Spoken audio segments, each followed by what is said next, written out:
Hi plant people, good day and welcome back to our YouTube channel, Marjan's Garden. So today guys, ay naisipan kong i-propagate itong ating variegated Purple Delight from cuttings. Ayan, so gusto ko na siya guys i-cut. Kasi guys yung isa, tingnan nyo oh. Yan yung isa natin variegated Purple Delight. So dahil nga nasira siya ng manok, so lumiit siya. Tapos parang nawala na yung variegation niya. Ayan, so ayan pa yung ibang leaves niya guys. So yan yung maliliit. Ayan, ito sinanitize ko na siya guys. Sinugasan ko, tas nilagyan ko ng alcohol. 70% alcohol. Ayan. Tapos, ayan, gusto ko na itong i-cut guys kasi matangkad na siya oh. Ayan, matangkad na itong ating Purple Delight. So, naisip ko na baka kapag kinat ko na siya guys, magkaroon siya ng baby na variegated kagaya nung ating this one, si variegated Super Bomb. Yan. So, ito guys, diba? Tinapkat siya. Yung nabili natin kay Ma'am Janelina Sarao. So, tinapkat siya. Tapos, nagkaroon siya ng variegated na mga babies. And, nagkaroon siya dito ng full bar. Ayan. So, ganun kasi guys, yung sabi nila na kapag nawawala yung variegation ng ating mga variegated succulents, itapkat natin. Kasi yung bagong lalabas yun na baby, variegated na daw. So, minsan full bar pa yung lumalabas. Kaya naman, naisipan kong i-propagate from cuttings na lang itong ating variegated Purple Delight. Kasi hindi guys, maganda yung nabili ko na variegated Purple Delight. Kasi kapag hindi siya nasa ROS, nawawala yung variegation niya. So, tingnan nyo naman guys, oh. Ayan yung itsura niya kapag nandito siya sa loob ng greenhouse. So, bumabalik siya guys sa dating kulay niya. So, nawawala yung variegation niya. So, nung nasa labas siya, ayan yung binigay niyang variegation sa leaves. So, ngayon, pinasok ko siya nga dito sa greenhouse dahil naano siya guys ng manok kasama itong ating variegated Super Bomb. Ayan no. Yan, pati siya. Ayan siya yung mga leaves na nasira sa kanya. Tsaka yun no. Ayan. So ngayon, ikakat ko na lang siya guys. So siguro naman, mabait naman ito sa atin si variegated Purple Delight. So same lang naman siya guys doon sa natin, non-variegated Purple Delight. Mabait din naman. So kaya naman naisipan ko na lang na itapkat siya. Ayan, kinakabahan ako guys. Kasi diba before yung variegated Super Bomb natin, tinapkat ko siya. And ang nangyari is, namatay yung puno. Pero ito naman guys, tuyo naman yung soil niya. Kaya okay naman. So yun din naman, tuyo din naman yung soil. Kaso lang, hindi lang talaga siguro magiging successful yung pag-cut ko doon sa ating variegated Super Bomb. So ito na guys yung yung top lumiit talaga yun. Ayan no, pero maganda yung variegation nito kahit na hindi siya masyadong nainitan diyan sa ilalim mo. Tingnan niyo maganda yung variegation niya. So nabili ko siya kay Ma'am kay Ma'am Chanel, ganyan talaga yung variegation niya, hindi siya nagbabago. Ayan, so maganda yung variegation ng Super Bomb na to. Ito yung galing na to guys kay Sir Mark Ayan o, ito gumaganda yung variegation niya dito. Pero ito, medyo hindi kagandahan yung variegation niya. Parang nawawala yung variegation niya guys sa leaves. Ayan o. Ayan, pero dito okay naman yung leaves niya. Dito lang. Ayan, kaya nilipat ko sila dito guys. Kasi dito naiinitan sila ng morning sun and then afternoon. Kasi yung net natin guys, yung banda dito sa side na to ay hindi ko masyadong tinataas. Kaya nainitan sila dito ng afternoon. Ayan. So, ayan, tatanggalan ko lang ito guys ng leaves sa ilalim para maipropagate din natin. Ayan o.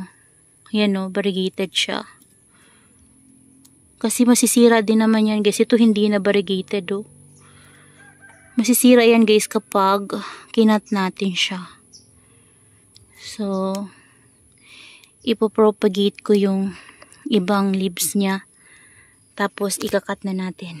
Kinakabahan ako, guys. Ayan. So, ready. 1, 2, 3, go. Oh my God. Ayan na, guys. Ayan na, guys. Pinutol ko na siya. Ayan. So, ito guys, dahil wala pa tayong pot, I-air dry ko muna siya. Ang laki-laki na niya guys. Nung nabili ko siya, hindi siya ganyan. Nilagyan ko kasi to guys ng chicken manure. Kaya tumaba yung mga leaves niya. Kaso lang nawawala talaga yung variegation niya, oh. O diba, yung dito sa top niya wala na talaga. Kasi nandito siya sa loob ng greenhouse. Pero gumanda guys yung color niya dito sa greenhouse. Ayan o, naging purple yung gitna niya. Ayan o. Yung dito sana ang ganda na oh, nung nasa labas siya. Kaso lang nainis ako sa manok. Yan kasi kapag dun talaga siya, baka mamaya guys magaya siya nung isa. Tingnan nyo naman guys yung isa. O kung hindi lang yan naging ganyan, na hindi yan nasira ng manok, di sana pwede na rin natin yung i-top cut. Ayan oh.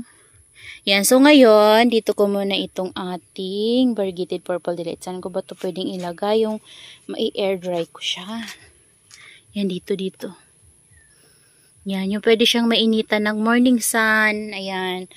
Morning sun guys, mainitan siya dyan. And afternoon, shaded na lang. Kaya okay lang yan siya. And charan! Ayan. Hindi ko na siya guys lalagyan ng cinnamon. Meron akong cinnamon pero hindi na ako maglalagay. So eto, kukunin ko to guys. Ayan. Kunin natin to kasi baka ma-sunburn siya dito. So, bukas, ililipat ko siya doon sa morning sun lang yun natatanggap niya kasi dito nainitan siya ng afternoon. So, hindi sana yung leaves niya dito sa ilalim na mainitan ng ng afternoon. Kaya naman baka ma-sunburn. So, gagawin ko, ililipat ko siya doon sa morning sun lang yung natatanggap na sunlight. Ayan. Ayan guys. So, ito ipopropagate natin to.